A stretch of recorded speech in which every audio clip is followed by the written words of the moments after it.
방언필을 치기. 매우 어려워. 왜 사람의 뇌는 아주 작은 수만 처리할 수 있을까? 왜 우리는 착시 현상에 쉽게 속아 넘어갈까?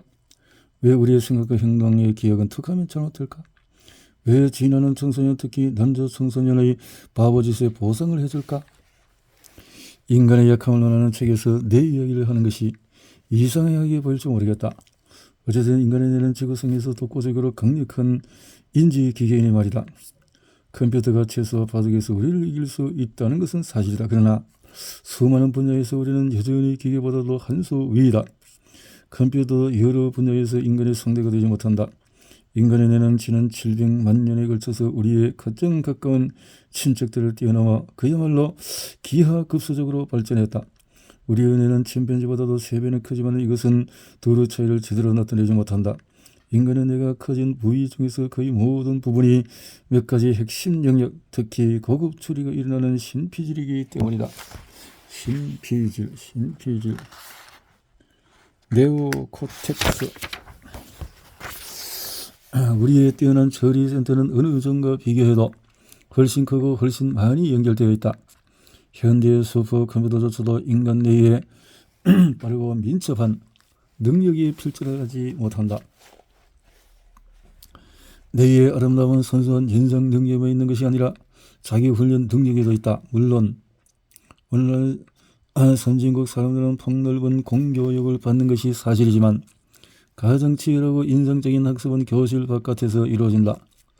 학교에서 배우는 어떤 것보다도 심오하고 미묘한 기술인 어느 습득은 자연스럽게 거의 노력이 없이 일어나며 선전히 정보를 모으고 정확하고 자신의 프로그래밍 속으로 통합하는 뛰어난 뇌의 능력을 바탕으로 삼는다. 기계학습의 발전은 이러한 성취의 수준에 비하면 어림도 없다. 이 개국 언어를 구사하는 사람은 아마도 일반인이 이용할 수 있는 가장 정교한 번역, 구글 번역을 가지고 놀면서 인간의 뇌가 컴퓨터보다 얼마나 똑똑한 일을 실감할 수 있다. 인간의 뇌는 몇 달만 공부하면 가장 빠른 컴퓨터보다도 더 훌륭하게 번역할 수 있다. 그러나 뇌는 완벽하지가 않다. 인간의 뇌는 쉽게 착각하고 속아 넘어가고 다른 길로 빠진다. 낮은 수준의 기술을 익히는데도 애를 먹을 때가 있다. 인상적인 솜씨를 가진 분야에서도 터무니없는 실수를 저지르며 복잡한 세상을 이해하려고 노력 이따금 실패하다가 개성한 인지평양의 선입견에 사로잡히기도 한다. 뇌의 한계 중에서 어떤 것은 순전한 우연의 산물이고 또 어떤 것은 뇌의 물리적인 구조에서 비롯된 결과이다. 인간의 뇌가 지닌 능력과 유연성이 진화하는 동안에 우리의 조상들은 현대인과 전혀 다른 삶을 살고 있었다. 지난 2000만 년을 통틀어서 인류 계통은 한근 유인한 계통에 불과했다. 인류가 지금의 해부 구조에 도달한 것은 고작 20만 년 전이며 현대적인 생활 방식으로 들어선 것은 기껏해야 6만 5천 년 전이다. 인류는 문명화된 삶에 정착한 이후로 별다른 유전적인 변화를 겪지 않았으므로 우리의 몸과 뇌는 사뭇 다른 세상을 이해하도록 만들어졌다. 우리의 정신 능력은 지금은 철학, 공학, 시를 이해하는 일에 쓰이지만 원래는 전혀 다른 목적을 위해서 진화했다. 인류 진화에서 가장 중요한 시기는 약 260만 년 전에 시작이 되어서 약 1만 2천 년 전에 마지막 빙기 말까지 이어진 홍적세로 이따금 문명의 여명기로 불리기도 한다.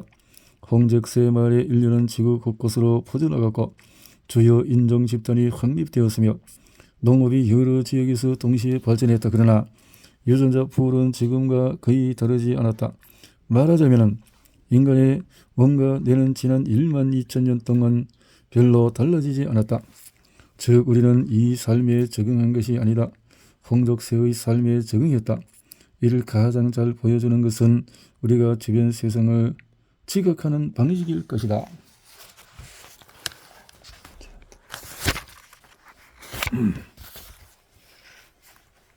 빈칸 메우기. 착시현상은 박물관, 서커스, 마술소, 흥미거리책, 그리고 인터넷의 약광의 감초처럼 등장한다. 이 시각적인 속임수가 우리를 현혹하는 이유는 인지의 부조화라는 감각을 일으키기 때문이다. 무엇인가가 잘못되었다는 것을 아는데도 내가 문제의 해결책을 찾으려고 애쓰는 것이다. 이것은 재미있을 수도 있지만 어지러울 수도 있다. 대다수 사람들은 내가 너무 오랫동안 혼란에 빠져 있으면 거부감을 느낀다. 물리적으로 불가능한 물체, 완벽하게 고정돼도 구부러지거나 꺾어진 것처럼 보이는 직선, 고정된 2차원 그림에서 나타나는 깊이나 움직임, 심지어 눈을 어떻게 움직이느냐에 따라서 나타났다가 사라지는 재미나 이미지에 이르기까지 착시의 종류는 수십 가지에 이른다. 착시의 종류에 따라서 설명 메커니즘이 조금씩 다른데 대개는 정보가 누락되거나 우리를 오도할 때에 완벽한 부정확하기는 해도 그림을 만들기 위해서 우리의 뇌가 빈칸을 메운다는 식으로 설명한다. 감각들이 날 것을 정보를 보내면은 뇌는 이 뒤죽박죽된 정보를 일관으로 된 그림으로 구성해야 한다. 이것은 컴퓨터 모니터에 전달되는 신호와 다르지가 않다. 모니터 화면의 신호는 이진수 제로와 1을 나타내는 전자의 움직임에 불과하지만 비디오 카드는 흐릿한 형체를 가다듬어서 매우 체계적인 영상을 만들어낸다. 그러나 인간의 뇌는 컴퓨터 모니터와 달리 자신이 가진 정보를 토대로 추론하는 매혹적인 능력을 가졌다. 이 추론은 무의식적으로 일어나며 대체로 요긴하다.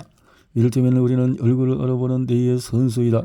인류는 얼굴 형태와 구조가 놀랍도록 다양하며 인간의 뇌는 이 미묘한 차이를 즉각적으로 포착한다. 많은 사람들이 이름을 외우느라고 애를 먹었지만 얼굴을 잊어버리는 사람은 거의 없다. 상당수는 눈이나 입 같은 이목구비의 일부만 보고도 친구를 알아볼 수 있다. 이것은 언어가 발달하기 전에 오랜 홍적세 시기의 얼굴이 사회성의 핵심이었기 때문이다. 사람은 얼굴을 이용하여 서로를 인식했으며 표정으로 소통했다. 이는 무생물에서도 얼굴을 알아보는 흥미로운 성향을 낳았다.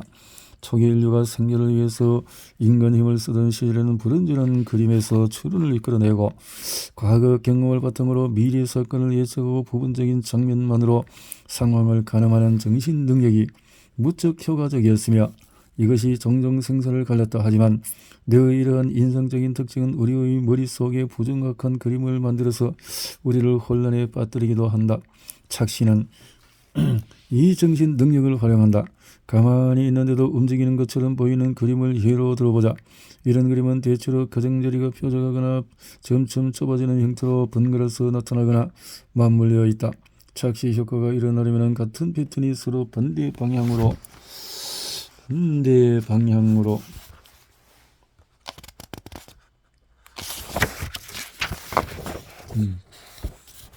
자, 이렇게 반대 방향으로 어느 방향이냐? 화살에 따라서 방향이 정해지죠. 모두 동영상으로 만들기 때문이다. 이런 패턴은 대절 부각식에서 착시 효과를 이끌어낸다. 우리 뇌는 이런 형태의 움직임을 부여하는데 이것은 많은 동물에도 기발한 신경학적인 혁신의 부작용으로 시각 정보를 움직이는 물체에 대한 지각으로 뭉뚱그리는 것이다. 망막의 신경세포는 시각 정보를 포착하여 이를 최대한 빨리 뇌로 보내지만 전달이 즉각적으로 이루어지지는 않는다. 우리가 보는 세상은 지금의 세상이 아니라 약 10분의 1초 전의 세상이다. 이러한 지연은 신경세포가 발화할 수 있는 최대의 빈도에서 비롯한다. 망막에 있는 모든 신경세포를 감안하면 모두가 동시에 정보를 보내므로 최대의 발화 빈도로 인하여 전멸융합 또 문턱값이라는 것이 생긴다. 우리의 눈은 이 값보다도 빠른 빈도의 정보를 처리하지 못한다. 시각 정보가 눈이 감지할 수 있는 것보다도 더 빠르게 변하면 뇌는 이 정보를 꾸준히 움직이는 물체에 대한 지각으로 뭉뚱그린다. 어떤 면에서 우리는 움직임을 실제로 보는 것이 아니라 추론한다. 눈은 스냅샷 흐릿한 조명으로 초당 15장가량을 찍어서 내려보낸다. 그러면 시각 기질이 실제로는 정지 영상으로 이루어진 구식 릴 필름에서 매끈한 동영상을 만들어낸다. 이것은 한낱 비유가 아니다. 실제로 우리가 경험하는 시각 매체는 대부분 빠른 전멸의 방식으로 제시된다. 텔레비전과 영화에는 플레임 리얼이 있는데 레이트가 있는데 이것은 화면의 초당 깜빡거리는 횟수로 대회 25회에서 50회 이내이다. 플레임 리얼이 눈의 처리 속도보다도 빠르면 뇌는 입력을 몽뚱그려서 연속적인 움직임의 지각을 만들어낸다. 프레임률이 조금만 내려져도 사람들은 텔레비전 프로그램과 영화를 실제 모습으로 전멸하는 정지 영상들로 지각한다. 개와 고양이가 텔레비전에 관심을 보이지 않는 한 가지 이유는 녀석들의 망막신경세포가 우리의 망막신경세포보다 훨씬 더 빨리 작동해서 동영상이 아니라 전멸하는 정지 영상으로 보이기 때문이다. 그렇기 때문에 영상을 보기가 심히 괴로울 것이다. 새는 전멸 영합 문턱값이 포유류보다도 대체로 높다. 물고기와 날아다니는 곤충처럼 재빠른 먹잇감을 사냥하는 놀라운 능력은 여기에서 비롯한다. 유인원과 영장류는 색각이 뛰어나지만 전멸 융합 문턱값이 꽤 느려서 빠르게 움직이는 먹잇감을 주로 사냥하지 않는다. 그럼에도 인간의 뇌는 정지 영상을 보면서 움직이는 듯한 착각을 일으킨다. 다른 동물보다도 느리기는 하지만 말이다. 그런데 우리가 어떤 패턴을 볼 때에는 연속적인 움직임의 지각을 만들어내는 뇌의 기능적인 해부 구조가 종종 오작동한다. 우리의 뇌는 특정한 형태의 패턴에만 속아 넘어간다. 체스 보드를 보면서 움직임 착시를 일으키는 사람은 없다. 우리 움직임 창조 기능을 써먹는 패턴은 앞으로 밀려나가는 것처럼 끝이 뾰족해야 한다. 사바나의 탁 트인 들판에서는 끝이 뾰족한 물체가 탁 트인 시야로 돌진하는 모습을 보면 그것이 움직인다고 생각하는 것이 합리적이기 때문에 우리는 여기에 적응되어 있다. 미술가들은 오래전부터 이런 사실을 알아서 움직임 착시를 일으키는 뇌의 능력을 종종 작품에 활용했다. 140년 먹은 유화는 결코 동적이라고 할 수 없겠지만 유명한 발레 무용수들을 비롯한 에드가 드가의 많은 걸작들을 보면 인물들이 움직이고 있다는 느낌을 뚜렷이 받을 수 있다. 우리의 시각 능력이 오류에 취약하기는 하지만 정신 능력 또한 수많은 결함을 가지고 있다. 심지어 더 심한 것도 있다. 뛰어난 연산 능력을 자랑하는 두뇌는 인간의 독보적인 특징이지만 버그로 가득하다. 인지 편향이라고 불리는 이 버그는 우리를 크나큰 곤경에 빠뜨릴 수도 있다. 편향을 타고나다. 인지 편향이라는 용어는 합리적이거나 정성적인 의사결정이 와르르 무너지는 것을 뜻한다. 인간의 의사결정에 내재한 이 결함은 심리학자와 경제학자를 비롯한 여러 분야 학자들의 지대한 관심사이다.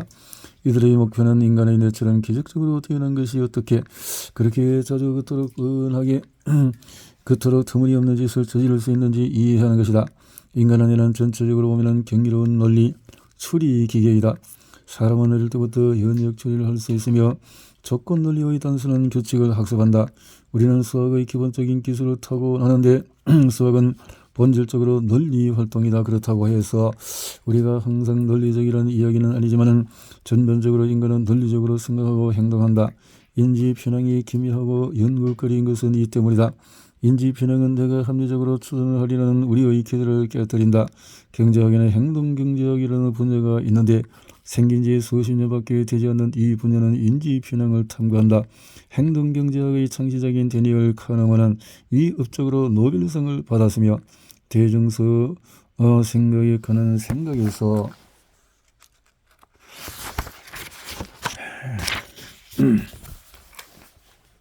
우리가 가진 여러 가지 편향들을 설명했다. 인지 편향은 수백 개가 있는데 정의가 겹치고 근본 원인이 같은 것들을 묶어서 세 가지 범주로 나눌 수 있다. 첫째는 믿음, 결정, 행동에 영향을 미치는 것이고, 둘째는 사회적인 상호작용과 핑계에 영향을 미치는 것이고, 셋째는 왜곡된 기억과 관계된 것이다. 인지 편향은 일반적으로 내가 지름길을 통해서 세상을 이해하려다가 발생한다. 자신이 처한 모든 상황을 일일이 속속들이 분석하는 일을 피하기 위해서 뇌는 과거의 경험을 바탕으로 빠른 판단을 내릴 수 있는 규칙을 만들어 둔다. 시간 절약은 언제나 중요했으므로 뇌는 가능할 때마다 시간을 절약하는 법을 진화시켰다. 심리학자들은 이런 시간 절약 수법을 휴리스틱이라고 부른다. 빠른 판단을 내려도 생겨먹은 뇌가 곧잘 실수를 저지르는 것은 놀랄 일이 아니다. 서두르면 대충 하게 되는 법이니까. 그런 점에서 우리 뇌가 저지르는 많은 실수를 설계의 결함으로 간주하는 것은 부당하다. 대부분의 경우에 뇌는 훌륭하게 작동하니 말이다. 한계는 결함과 같지가 않다. 인지 편향을 결함으로 볼 수 있는 이유는 시스템이 혹사당한 결과가 아니기 때문이다. 인지 편향은 저지르고 또 저지르는 실수의 패턴이다. 설상가상으로 인지 편향은 뇌에 깊이 새겨져 있으며 이것을 바로잡으려는 시도에 저항한다. 사람들은 내가 잘못을 저지르는 경향이 있음을 알고 잘못을 바로잡는 데에 필요한 모든 정보를 가졌을 때조차도 계속해서 잘못을 저지른다. 이를테면 우리는 모두 확증 편향이라는 잘못을 곧잘 저지른다.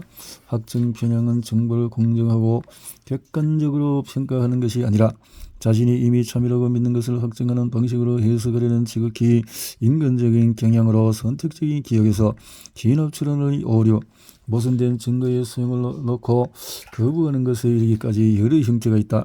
이 모든 형태는 정보 처리성의 결함이다. 사람들은 자신의 확증 편향은 알려줘도 보지 못하면서 남의 확증 편향에는 어처구니 없다는 반응을 보인다. 대다수 사람들은 어떤 자료를 접하더라도 정치적인 사회적인 정책에 대한 자신의 견해를 바꾸려고 들지 않는다.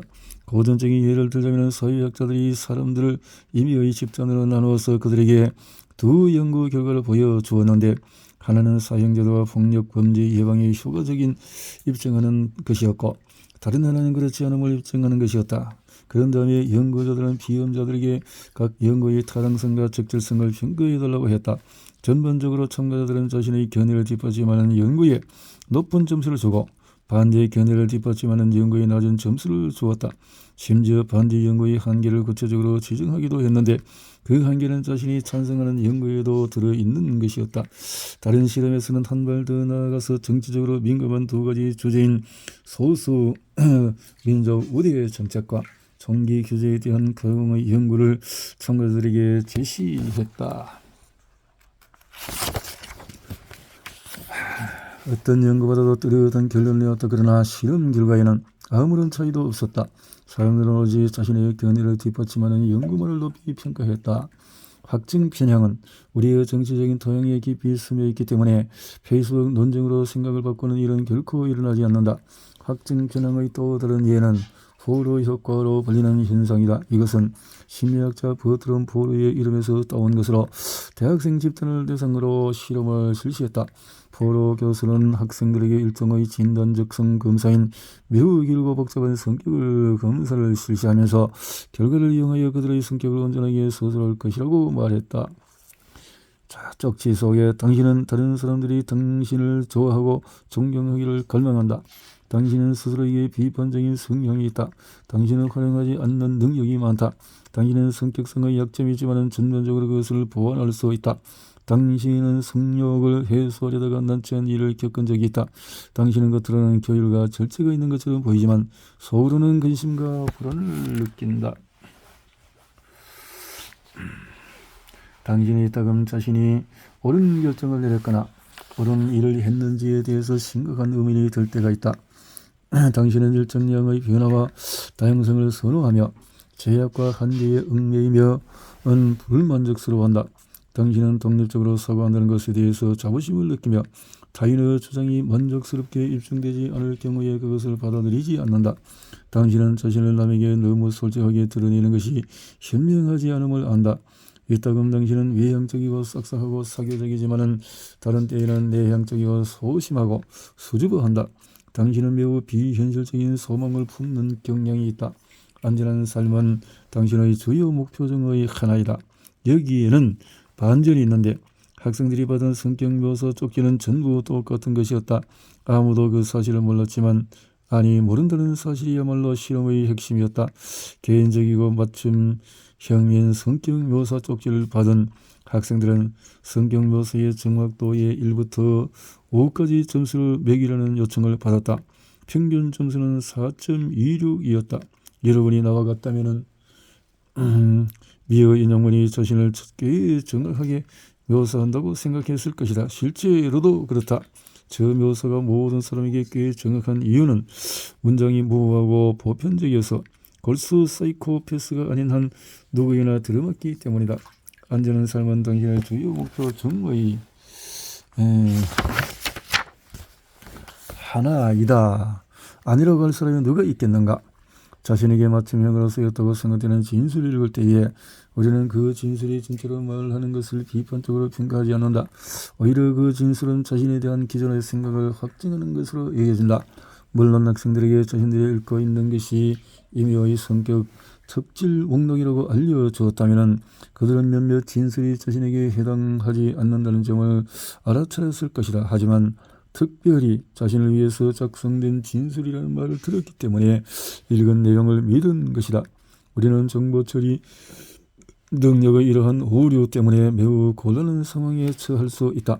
점성가, 점술가, 무당, 심령술사 등은 포로효과에 도달하는 사람들이다.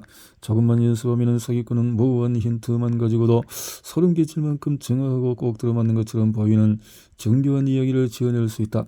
요점은 불쌍한 피해자가 자신이 듣는 이야기를 믿고 싶어하도록 만들어야 한다는 것이다. 이런 까닭에 포로효과는 종종 반음 효과로 불리기도 한다. 이것은 매분마다 한 명씩 호구가 태어난다는 명문을 남긴 PT 반음의 이름에서 따왔다. 확정 편향이 얼마나 보편적인지 생각해보면 반음의 말은 터무니없는 과소평가이다. 현재의 전세계 출생률을 감안하면 매분마다 250명씩 호구가 태어난다. 대략 0.2초당 1명 꼴이다. 호구가 태어난다.